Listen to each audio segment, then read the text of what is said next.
Продолжаем рассказывать о самых заметных событиях. В студии Сергей Михедов. Здравствуйте. Коротко о главных темах к этому часу. Они стоят на страже общественного порядка более 100 лет. День сотрудника органов внутренних дел отмечается сегодня.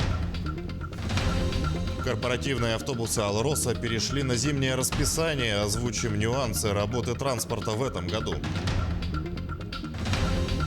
Уши, лапы и хвосты. Сотни собак породы корги приняли участие в костюмированной вечеринке, несмотря на пандемию.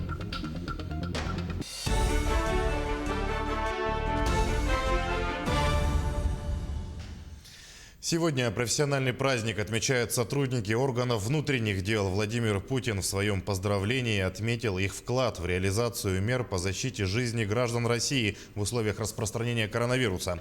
Президент призвал сотрудников органов внутренних дел продолжать действовать решительно и принципиально в интересах граждан и всей страны, добиваться справедливого наказания для нарушителей закона, заниматься профилактикой правонарушений. Кроме того, глава государства отметил важность для правоохранительной системы оставаться открытой перед обществом, опираться на доверие и уважение людей. Уважаемые товарищи, поздравляю вас с профессиональным праздником, Днем сотрудника органов внутренних дел. Защищать общественный порядок, жизнь, безопасность и права людей – это действительно благородная, значимая, очень сложная, а зачастую и опасная работа. И сегодня хотел бы особо поздравить уважаемых ветеранов, пожелать вам крепкого здоровья, вновь поблагодарить за верность профессиональному долгу, за искреннюю готовность делиться своим уникальным опытом, воспитывать на личном примере молодых сотрудников. Они равняются на вас и, уверен, не подведут. Сотрудников органов внутренних дел с праздником поздравил и глава Якутии Айсен Николаев. Благодаря высокому профессионализму якутской полиции уже на протяжении нескольких лет уровень преступности в республике остается самым низким среди регионов Дальнего Востока. В этом году по итогам 9 месяцев на 18% снизилось количество преступлений, совершенных в общественных местах. На 14,5% стало меньше дорожно-транспортных происшествий, почти на 16% повысилось раскрытие преступлений категории прошлых лет. За этими цифрами кропотливый труд, напряженная работа, добросовестное выполнение обязанностей, говорится в поздравлении главы региона. Особые слова благодарности Айсен Николаев адресовал ветеранам, показывающим своим примером верность присяге, которую каждый сотрудник произносит, поступая на службу в органы внутренних дел. Далее сводка по ситуации с коронавирусом в регионе. 207 новых случаев выявили в Якутии за минувшие сутки, в том числе 45 носителей инфекции. Об этом сообщила замруководителя регионального оперштаба Ольга Балабкина. Так, 120 человек заболели в Якутске, в Анабарском и Верхневилюйском районах по 10 случаев.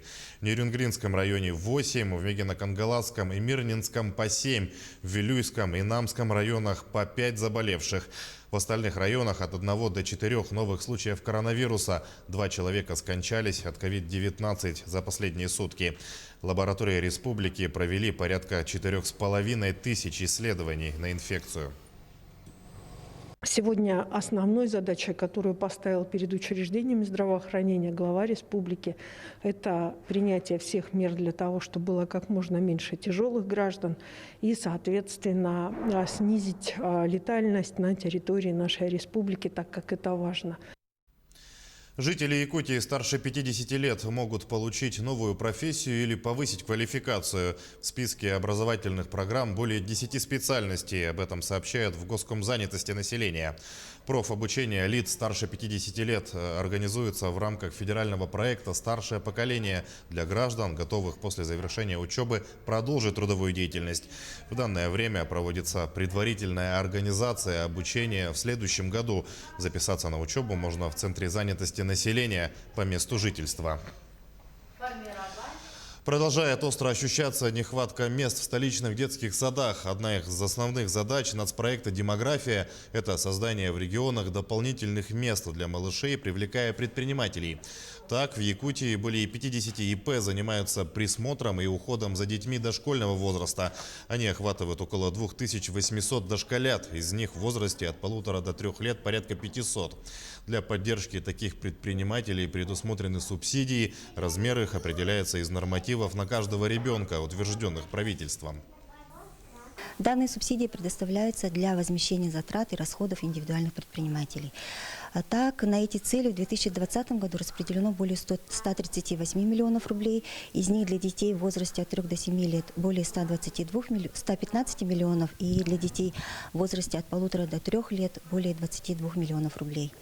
Субсидии предоставляются по произведенным и документально подтвержденным затратам на организацию питания детей в группах и коммунальные услуги. Эта работа ведется по программе развития образования Республики Саха-Якутия на 2020-2024 годы и на плановый период до 2026 года средства выделяются из регионального бюджета. Корпоративные автобусы «Алроса» перешли на зимнее расписание. Правда, все еще действуют ограничения, введенные из-за пандемии. Часть работников, чтобы минимизировать число контактов в общественном транспорте, доставляли только на удаленные площадки. Постепенно внутригородские маршруты и остановки снова выводят в работу. Как теперь будут ходить автобусы «Алроса», знает Анна Винокурова. К зиме готовы, так говорят в транспортном управлении «Алроса». В августе и сентябре транспортники провели опрос сотрудников алмазной компании на разных площадках, чтобы понять, насколько будут загружены автобусы в зимнее время. Ведь если летом некоторые добираются до работы на собственном транспорте или пешком, то с наступлением холодов пассажиропоток всегда увеличивается. Кроме того, для обеспечения безопасной доставки работников руководством компании было принято решение организовать безопасную рассадку. То есть, как вы заметили, относительно летнего расписания сейчас вот с 1 октября у нас рассадка уже 1 человек на одно место, но без стоящих мест в салоне автобуса. То есть мы предполагаем, что у нас сейчас в течение ноября-декабря увеличится пассажиропоток, но при этом будем стараться выдерживать рассадку именно 1 человек на одно место. Сегодня в Мирном ежедневно курсирует 38 автобусов, но, как оказалось, этого мало. Опрос, проведенный в социальной сети телеканала «Алмазный край», показал, что подавляющее большинство недовольны работой корпоративных автобусов. Например, сотрудникам шахтостроительного треста не хватает рейса в обеденное время. Все автобусы приезжают вовремя, все автобусы чистые, ухоженные. Но хотелось бы, конечно, чтобы добавили, вернули, так сказать, рейс 13А, который идет вот именно от МТП до Верхнего поселка. Это в обеденное время. То есть вот это довольно неудобно стало, то, что отменили данный рейс. А вот в удачном работой корпоративных автобусов довольны. Работают по расписанию, ездят. Все хорошо. Сейчас получше, чем раньше. А раньше? Раньше с 2, сейчас каждые 15 минут с 45, без 15 начинают. Толкучки нету. Все нормально, ездит. По расписанию? Да.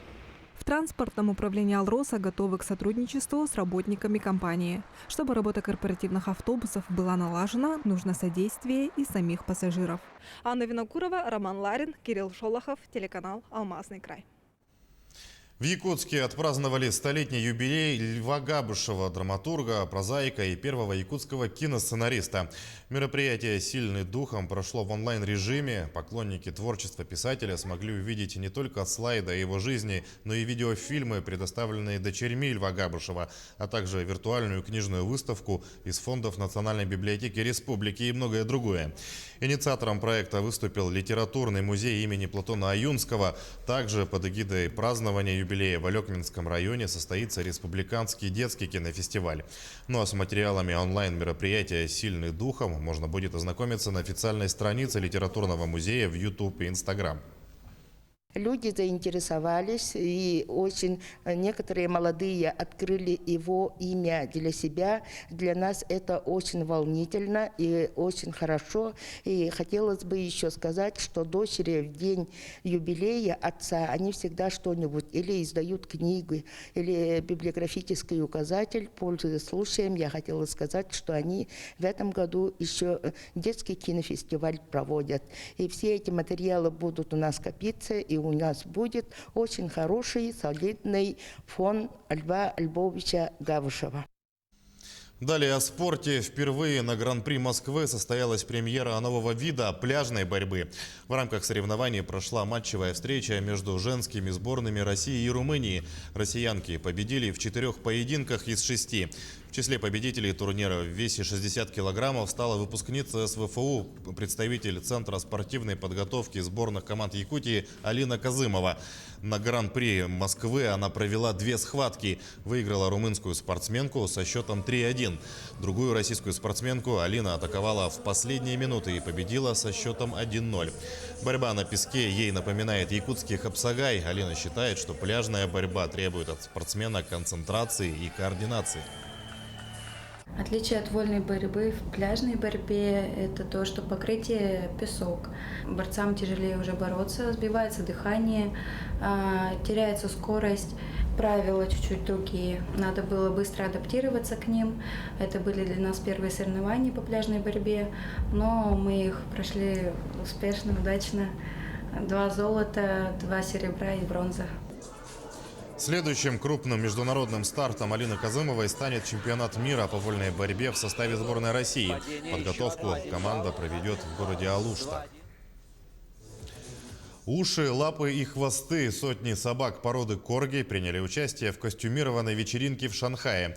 Ежегодному торжеству не помешала даже пандемия коронавируса. Подробности в следующем сюжете. 300 собак породы корги и их владельцы приняли участие в ежегодной вечеринке в Шанхае. Мохнатые любители увеселений были одеты в яркие наряды и веселились от души, резвясь на просторе в компании своих сородичей. Вечеринка корги – это отличное мероприятие для нас, владельцев собак. Наши питомцы свободно бегают и играют на воле. Большинство из нас – единственные дети в семье, как и эти собаки. Я считаю, что корги-вечеринка – прекрасное мероприятие для того, чтобы наши питомцы смогли пообщаться с сородичами. Все это прекрасно отображается на их физическом здоровье и психическом состоянии. Собаки, впрочем, не только веселились. Они также участвовали в спортивных состязаниях по перетягиванию каната, прохождению полосы препятствий и в мини-забеге. Мы проводим вечеринку корги вот уже 7 лет. В 2013 году во встрече приняли участие 20-30, а в последние годы их число возросло до 200-300 корги. Последние 2 года на мероприятие приезжают 300 собак. Из-за пандемии коронавируса в этом году многие участники не смогут приехать. Именно по этой причине мы перенесли мероприятие, которое обычно проходило в декабре. В ноябрьской вечеринке участвуют 300 корги.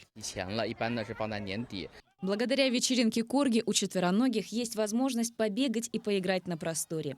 Эти собаки живут на территории городов, и потому большую часть времени они проводят дома, а во время прогулок на улице их никогда не спускают с поводка. Место для их беготни и игр ограничено. Сегодня же им отведен целый парк. Полина Долинская, Светлана Черемкина, Шанхай, Китай.